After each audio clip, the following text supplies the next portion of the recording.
I've been meaning to give this game a whirl, and it's just recently that I managed to do so. So allow me a bit of your time as I share a little bit about it. What's up, internet? What's up, girls and boys? I am Bianca, and here are my thoughts and impressions on SCARLET Nexus's demo for the PlayStation 5.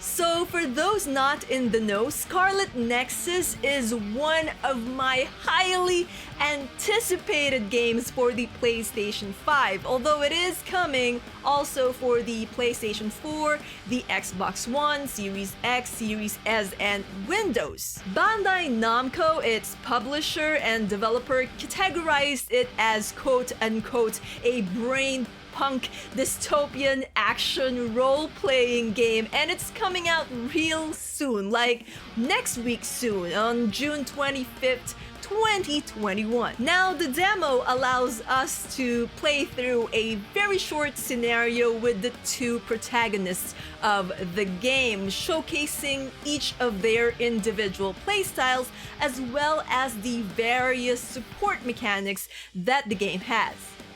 Playing as Yuito Sumeragi, or the male psionic protagonist, allows the use of close-range attacks with his sword coupled with his psychokinesis abilities, while playing as Kasane Randall, the female psionic protagonist, has you dealing attacks from what the game says is long range, though in actuality it's actually more like medium range, with the use of her throwing or floating daggers.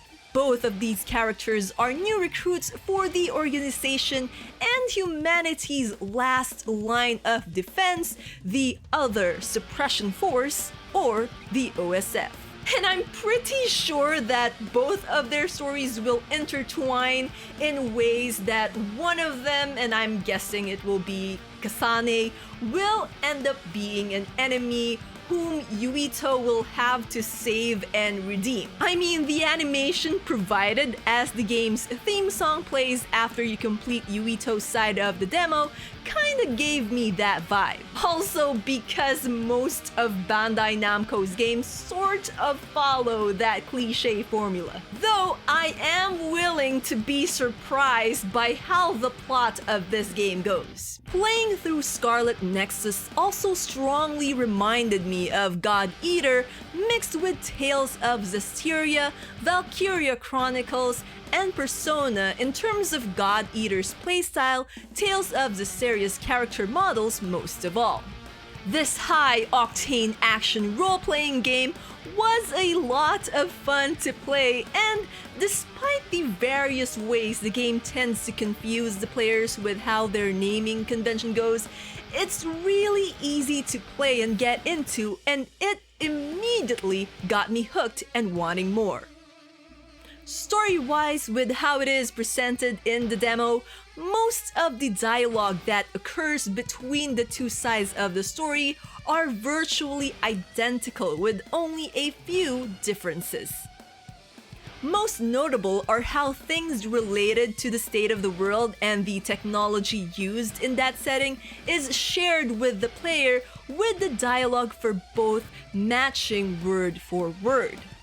What's more, Yuito's side seemed a lot more interesting and somewhat more unique and polished in contrast to Kasane's, while Kasane being a lot easier for me to use than Yuito. SCARLET Nexus looks beautiful as well, from the character models and their animations to the structure of the world and the environment.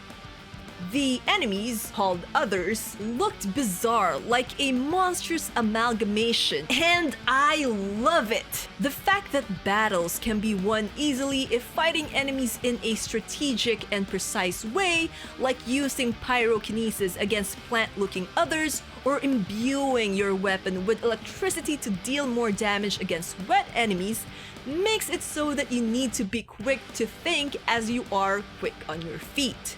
You can also dish out incredible attacks and combos using your environment. One thing I didn't like is how the minimap works. It's as confusing as Xenoblade Chronicle 2's minimap, which caused me to get lost a couple of times while exploring as Yuito, whose area in the demo we have to tackle was a lot bigger than Kasane's, which was a lot more linear and easier to navigate.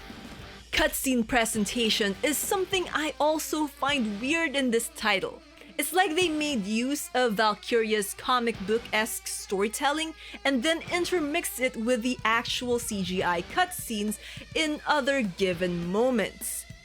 I'm not sure if this is just the demo or if it's actually how it will be in the full game. I would rather cutscenes be animated instead of being a mix of these two, as what we have in the demo throws me off kilter. The dialogue outside of the cutscenes also need a bit tuning in terms of their event triggers, like being directed to finish off the enemy when you are already in the process of doing so that directive ends up being cut short. It's a little thing and sort of like a nitpick, but .hack and the Tales of games have managed to do the same, and theirs were done pretty well, if not perfectly. Overall, the demo made me feel even more hyped for this game and for what the story holds, as the premise is really interesting and the gameplay engaging and very satisfying, though a bit chaotic at times. I'm also curious as to what reward awaits me for having tried and completed the demo, since there's supposed to be an item given to you if you have a save file from the demo, and that item depends on how far along you manage to get. Personally, I managed to complete both Yuito and Kasane's demos twice, having wanted to just keep on playing. It do be like that. Have any of you guys pre-ordered Scarlet Nexus? Are you thinking about playing it in the future if you're not amongst those who would like to purchase it day one? Tell me on the comment section below, and I'll see you all in the next video. Until then, you guys know the drill. Dream on, fly on. Bye bye for now. Keep safe, everyone. Someday we'll have our last conversation and drink our last cup of coffee. Someday we might be 80 and think about the different things we used to say on